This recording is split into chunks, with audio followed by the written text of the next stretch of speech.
seeing it in the world? Well, these are interesting times. We're realizing that it's a big universe. There are lots of planets, undoubtedly lots of beings out there, and we're not as important as we'd like to think we are. And I think we're in for some big shocks when we become part of a galactic community and realize we're not the most advanced ones around at all. We've got a lot to learn. So I wish I could live long enough to see how much we learn. I'm getting old, but I've seen plenty and I've seen changes. And there was a time when we thought there were only maybe 6,000 planets in the galaxy. Now we'd say 6 billion. Yeah. That changes things. Do you have a hope for human race in this planet?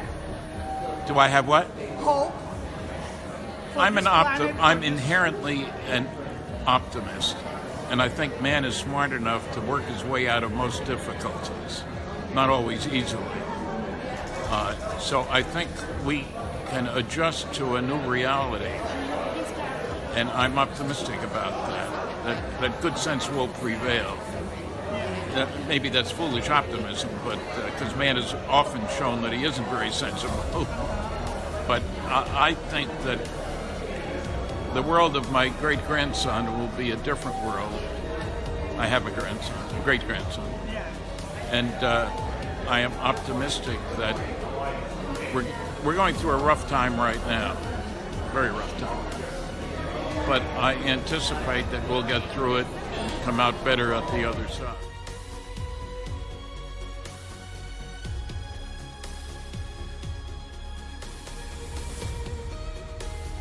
Yes, I gave a lecture on behalf of the Bulgarian Academy of Sciences. Okay. And who invited you?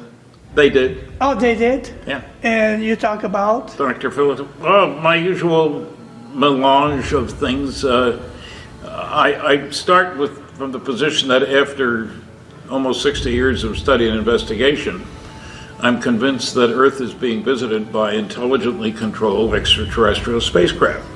Furthermore, we're dealing with a cosmic Watergate, as I like to call it. Governments are covering up what they know, understandably in some instances. And I try to make people aware that there's an enormous amount of evidence, data, solid information. It's not just lights in the sky. I don't care about lights in the sky. But I bring to the subject a peculiar background. I worked on more canceled government-sponsored research and development programs than anybody, including working on nuclear rocket engines for Westinghouse, working on nuclear airplanes for General Electric, working on a study of fusion propulsion for deep space travel for Aerojet General. And also working under security for 14 years. So I understand that secrets can be kept. I understand that advanced technology requires taking a fresh look at old ways of doing things. I was very pleased when I worked on the nuclear rocket engine. We tested, there were 3 different organizations, Westinghouse Astronuclear Lab, where I was, Aerojet General, and Los Alamos National Laboratory. We each tested a successful nuclear rocket engine. And people look at me, what do you mean? I said, yeah. The Los Alamos one was the most impressive. It was only about this big in diameter, but the power level was over 4,000 megawatts. Hoover Dam produces 2,000, so you get some idea. And the exhaust temperature, liquid hydrogen goes in very cold, comes out very hot, 4,000 degrees Fahrenheit. So it was a remarkable program. They canceled it after we were finished. We had a successful test. Okay, goodbye.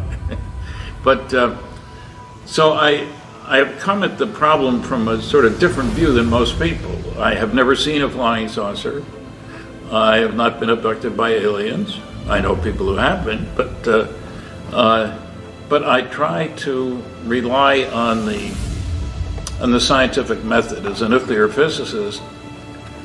And that's not just my claim. I have bachelor's and master's degrees in physics from the University of Chicago. I try to ask the right questions, gather the data, evaluate the evidence on the basis of scientific method. And it is clear to me that our view of ourselves, we Earthlings, has changed. It wasn't too many years ago that Frank Drake was talking about there might be 6,000 places in the galaxy that could send radio signals to us. Well, today, thanks to the Kepler spacecraft, we know that there's about 1.6 planets per star. So within 100 light years of here, which isn't very far, the galaxy is 1,000 light years, within 100 light years of here, there are about 10,000 stars, and therefore about 16,000 planets. So it's pretty much possible to have a life somewhere there. One expects that there are lives. There's nothing we know about ourselves that makes us unique. You know, that man only happened here. That may be a good religious view for some people, but the fact of the matter is that you can make a good case that there's life all over the place. And also we learned that, gee, the nearest star to the sun is 4.3 light years away. That's a long distance. But there are plenty of stars in the neighborhood that have other stars less than 1 light year away. And presumably the closer you are to your neighboring solar system, the more likely you are to want to find out what's going on over there. Because they may attack us, they may have something we need or want, they may come to attack us or we them. So we're in isolation. But when we throw into the picture, you know, there's another number that's changed drastically. It was thought for some time, a minister back in the 17th century, mid-17th century, that mankind was created, Bishop Ussher, man was created in 4004 BC. That's only 6,000 years ago, so not a long time. But the real picture is the Earth has been around at least 4 billion years, and the neighborhood maybe 13 billion years. So there's been plenty of time for things to happen, whether it's colonization, migration, just plain development, whatever, destruction, rebuilding, all kinds of things. Also, it takes us out of the center of things.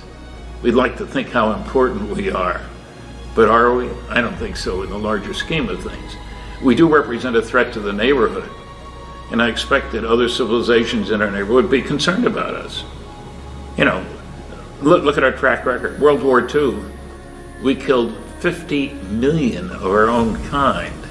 We destroyed 1,700 cities. We're not very nice. So I would expect, also, we have exploded 2,000 nuclear warheads on this planet. And we've developed nuclear technology for ships. People look at me like I'm crazy when I say, you know, we have aircraft carriers that can go for 18 years, they can operate without refueling. 18 years for a ship. Why human civilization looks like is growing more in evil than to make good things, to develop spiritually or technological or... It's something we all need to look at and to recognize that we all need to collectively think in terms of us being Earthlings, not Americans, Russians, Greeks, Peruvians, whatever, but as beings on a planet with lots of other beings on the planet, and probably in a sea of neighborhoods and planets of other beings and so forth. And, you know, I don't have much patience with the SETI cultists, as I call them, SETI, silly effort to investigate, not search for extraterrestrial intelligence. They're waiting for signals. We have no evidence that any signals are being sent. We have a great deal of evidence that we are being visited from all over the planet. Look, I've spoken in 19 countries, 10 Canadian provinces, and all 50 states. I know there's tremendous interest in the subject, but also ignorance and fear of ridicule. When I ask at the end of my lecture, as I frequently do, how many people here believe they've seen what I would consider to be a flying saucer? I've defined my terms in my lecture. Just raise your hand and we'll point and count. Typically it's 10% of the audience believe they've seen one. But then I ask, how many of you reported what you saw? I'm lucky if it's 1 in 10. 90% didn't. People is scared to talk about this. They're fearful of ridicule. Yeah. I'm trying to lift the laughter curtain out there, to point out that there is data, there are facts, there is information. Forget all this nasty, noisy negativism from the people who say there's nothing to it. They haven't done their homework. For example, I talk about 5 large-scale scientific studies. In a lecture that Dr. Seth Shostak of the SETI Institute attended, I asked about 5 large-scale scientific studies. How many people have read this? Tell what's in it. He hadn't read any of them. That's typical. Don't bother me with the facts. My mind's made up. They can't possibly be real, because if they were coming here, they'd want to talk to me. That's the attitude of the astronomers. So it's been interesting over the last, I gave my first lecture in 1967. That's 51 years ago. That's a long time, and things have changed, especially our recognition of how insignificant we are compared to what we thought we were. So flying saucers is a fascinating subject, and it's fascinating because it touches on different notions of who we are. Are we going to destroy all invaders? Or maybe we were planted here as somebody's colony a long time ago. I don't know. The fact of the matter is the planet's being visited. For good, bad, or indifferent, it doesn't matter. This is fact. Right. That's fact. Data. Well, I'll give you an example. I talk about the largest study ever done for the United States Air Force. Project Blue Book, Special Report number 14. The study was done way back in the 50s. The study was done by Battelle Memorial Institute in Columbus, Ohio, a very well-respected research and development organization. It's big. Thousands of people work for them. In the study, they put out a report, but the press release was, how shall I put this, misleading. There were lies in it. They said, on the basis of this study, we believe that no objects such as those popularly described as flying saucers have overflown the United States. Even the unknown 3% could have been identified as conventional phenomena or illusions if more complete observational data had been available. Well, that sounds interesting. However, if you look at the data in the report, which of course I did, the unknowns were 21.5% of the cases, not 3%. That's a big difference between 3 and 21.5. Furthermore, they asked, is there any difference between the unknowns and the knowns? They did a chi-square analysis, a fancy way of saying, look at the different characteristics. What they found was the probability that the unknowns were just misknowns was less than 1%. So they also found the better the quality of the sighting. They looked at 3,201 cases. This work was done by professional scientists. They found that the better the quality of the sighting, the more likely to be unexplainable. They're the only ones we're interested in. And we're accustomed in science, at least in nuclear science, to deal with things that are only a small percentage but are very important. Uranium-235 is fissionable. That's good. But only 0.7% of uranium is uranium-235. Most of it's 238. During the war, we spent a lot of money to build a mile-long facility to separate uranium isotopes. And we're using 5% of all the electricity produced in the United States, 5%, to separate those isotopes in secret. Nobody knew what we were doing. And why? Why? To build an atomic bomb. Oh. It was not going to be easy because you want 235 and there's not much of it there. Yeah. So, okay, we can separate the isotopes. It's going to cost a little money, etc. But we did it. And the stealth aircraft program by Lockheed spent $10 billion over 10 years to develop the stealth aircraft in secret. Our first spy satellite was the Corona spy satellite. It flew for 30 years. The first 12 launches were failures. 12 launches. It's a lot of money. A lot of money, but the 13th worked. And got more data about Soviet military construction than all the U-2 flights that had preceded it. So it was worth it. So we have a history on this planet of doing things in secret, spending lots of money, and sometimes succeeding. Not always. Not always at all. So I'm fully aware of these things because I was part of the action, so to speak. And I'm constantly trying to make effort to enlighten people about the facts as opposed to the mythology. Flying saucers are real. They're intelligently controlled extraterrestrial spacecraft. And they're keeping an eye on us. And I don't blame them. Our history gives nobody any reason to trust us to do what is good. That sounds good, but it's not how we've behaved. And it saddens me. I don't know what the kids learn in school, but in World War II, we nice guy Earthlings killed 50 million people. We destroyed 1,700 cities. We have, since the war, exploded 2,000 nuclear weapons. Only 2 on people, thank goodness. But that's the reality of the situation. So I don't blame aliens for being concerned about the idiots on Earth. Look what they're doing. Maybe we're a threat for them. Well, it's perfectly clear. For the space. Nuclear fusion is what produces almost all the energy in the universe. That's also H-bombs. And when it turns out that we have exploded 2,000 nuclear weapons, not all of them H-bombs, some atomic bombs as opposed to hydrogen bombs, of course they'd be concerned about us. Bigger and better rockets that kill more and more people. So I don't blame anybody for being distrustful. The major powers have spent a lot of money. The military budget on planet Earth this year is $1 trillion. Think how many starving children you could feed for 10%. Mm-hmm. You've been many times in the White House for this public hearing with congressmen. Did that change something? I don't know that it changed. It made more people aware, still a small number, of the evidence about flying saucers. As it awakened the planet, the New York Times, until the recent release 6 weeks ago or so, did not give fair coverage to the subject. This time they did, and it created quite a sensation. It turns out there was a secret effort going on for like 7 years, looking at UFO sightings. And we haven't had the full story on what was found during the course of that effort yet. Hopefully that'll come out at some point. So for people who think secrets can't be kept, you're wrong. They have been kept.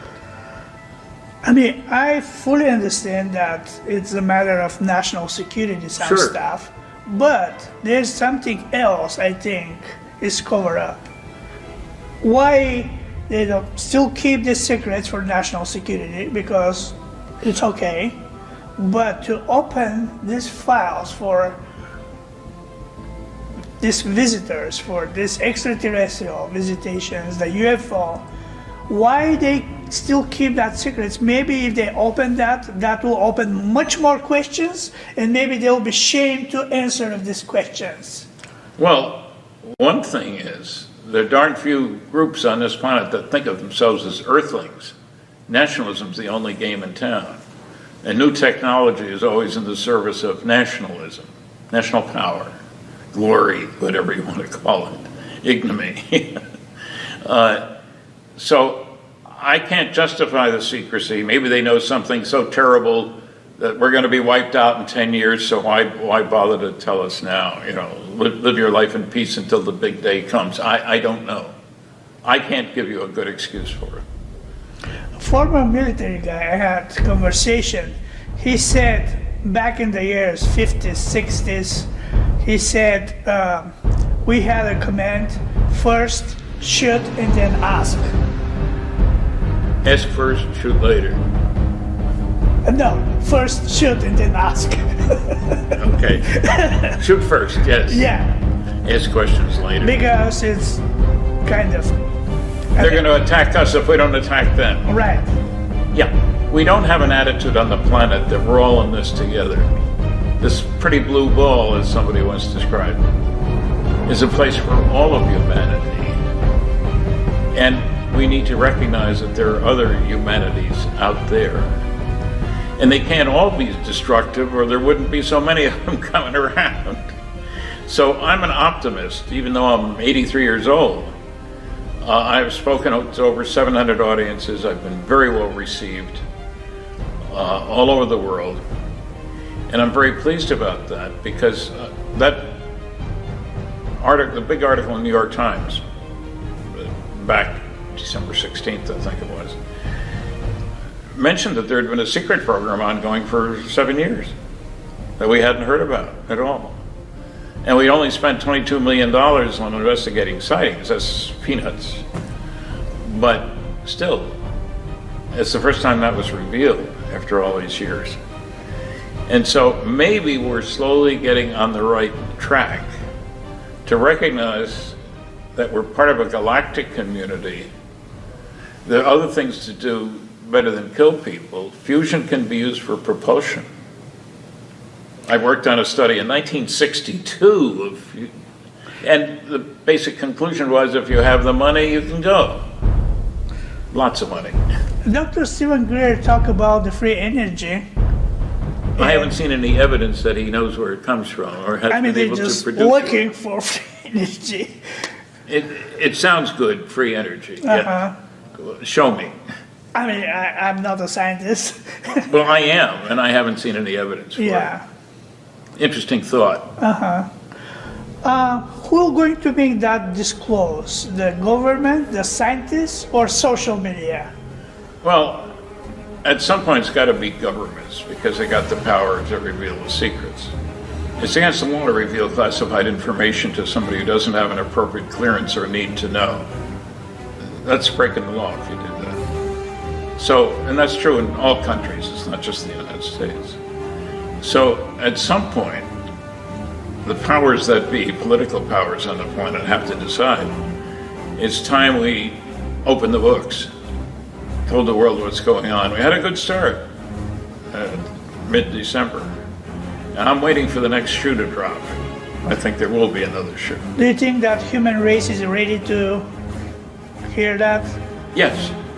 Look, after 700 lectures, which I have given, and all of which I've taken a very strong stand that some UFOs are alien spacecraft, yes, I'm convinced that the public could handle that. The world didn't go crazy when the first atom bomb was dropped. We were so glad the war was going to be over, which it was a week later. So I think the world can handle it. There will be people who will be unhappy. There are always people who will be unhappy about any decision made about national security. That's the way mankind is. You know, take 4 Earthlings and you get 5 opinions. So I think we can handle it. I mean, as I say, I've spoken all over the place. Yeah. And nobody's throwing things at me. Do you think that scientists looking in the wrong way about these extraterrestrials? I mean, you said they're waiting for some signal from somewhere. Do you think that this is the right way for looking for extraterrestrial life? Well, I think it's the best way we have. It's the only way we have. Here we have clear and present evidence from all over the world, from very respectable observers, that we're being visited by intelligently controlled extraterrestrial spacecraft. That doesn't tell us where they come from. It doesn't tell us what they want, what they think about us. It doesn't matter. The data is there that we're being visited. Now, we should be able to come to terms with that within our own governments and to say to them, okay, what is it you want? What can we do to work with you? Recognizing that one of the things would be to give up your battlefield attitude. Shoot first, ask questions later. That's not the way responsible members of a larger society act toward each other or should act toward each other. Like a scientist, what kind of suggestion you can give to the other scientists in the world about this disclosure, about all this looking for intelligence? Do your homework is the first thing. Look at the large-scale scientific studies. I check my audiences. Fewer than 2% have read any of the large studies. An opinion not based on the facts is not a worthwhile scientific opinion. So it's time to admit you haven't done your homework, but now you're ready to go. And it's time that all around the planet, not just the United States, but the Russians, the British, et cetera, Chinese especially, India, it's time we all recognize that something's going on here, very important, very big. Let's do something about it. Maybe scientists need to be much more open to talk about this. Because the UFOs but almost landing in the White House area, and the scientists still waiting for some signal from the space. That's crazy, yes. I mean, social media is walking maybe 10 steps front of the scientists in this case. That's not surprising. Look, Kathleen Martin and I, we've written 3 books. One of them is Science Was Wrong. Yeah. Has 14 chapters covering a wide range of areas, medicine and social science and political science, etc. And it's perfectly clear that down through history, there have been the very smart guys who say this is nonsense. In 1902, 2 months before the Wright brothers' first flight, a great American astronomer said that if there was one thing he was certain of, man would never fly any distance in a vehicle. Wright brothers' flight was 2 months later. In 1956, a different great scientist said that space travel is utter bilge. No good will come from it. Who will pay for it? What we need is better equipment for astronomy. Sputnik went up the next year, and the field that's benefited the most from the space program has been astronomy. So, down through history, there have been smart people saying stupid things because they haven't been willing to admit that they haven't done their homework. It's time to do our homework. Do you think the Russians is more open than that? Not especially. Because I have another impression that maybe they go more in public to talk about it. It's like Mr. Ajaja. I don't know if you heard about him. Yes, I know who Ajaja is. I think the Russians are interested. I think they're willing to speak about it. They're certainly as aware of the technological implications if you develop advanced propulsion systems and stuff like that. You can use it to bomb the Kremlin, So I'm not going to try to evaluate the civilizations on the planet. The leadership in all of them is unwilling to take on the question of, okay, where do we stand in the galactic neighborhood, not just in our solar system? Mm-hmm. That's an important question. It's time we got with it. United Nations, I testified the United Nations twice. We should be doing more along those lines. Looks like they don't want to do anything about this. Don't bother me with the facts. My mind's made up. It's their attitude.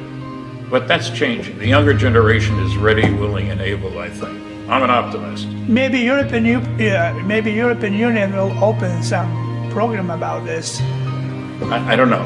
I'll do what I can. Yeah. And the last part of this conversation about your friend Professor Filipov from Bulgaria. Bulgaria Scientists of Academy, they persecuted him because he's talking about UFO. I mean, his life is not threat, but his job in Bulgarian Academy is, I mean, this is very, I'm sorry about very that. bad. And what can I do? I gave my lecture. It was well received. Other people got upset about it. Yeah. I do my thing, they'll do theirs. Yeah, but how you can explain that? Science has always had built-in prejudice about extrapolating the past from the past to produce the future. In reality, it doesn't work that way. Progress comes from doing things differently in an unpredictable way. Vacuum tubes in radios and television and stuff like that. Now we got transistors, we got integrated circuits, entirely different way of achieving the same ends. We have to recognize that that's the way things are. If we don't want to join in the progress, get off the train. Or maybe just some jealousy. There are personal factors in all decisions made on this planet. Mm-hmm. Maybe somebody wants the launch pad in their district. Who knows? I don't know. Mm-hmm. And the last question, what kind of lesson humanity is supposed to learn? What kind of homework need to be done? Well, I could provide somebody in a day and a half with source material for them to learn the truth. The documents are there, the reports are there, the studies are there. You got to open the book before you know what's in it. And so, do your homework. That would be the simplest thing. That's what's needed to get the job done. People to educate themselves. Yes. For everything and asking questions. Oh yes, asking questions is key. Okay, thank you very much for your time, and really we are very happy to have you. My pleasure.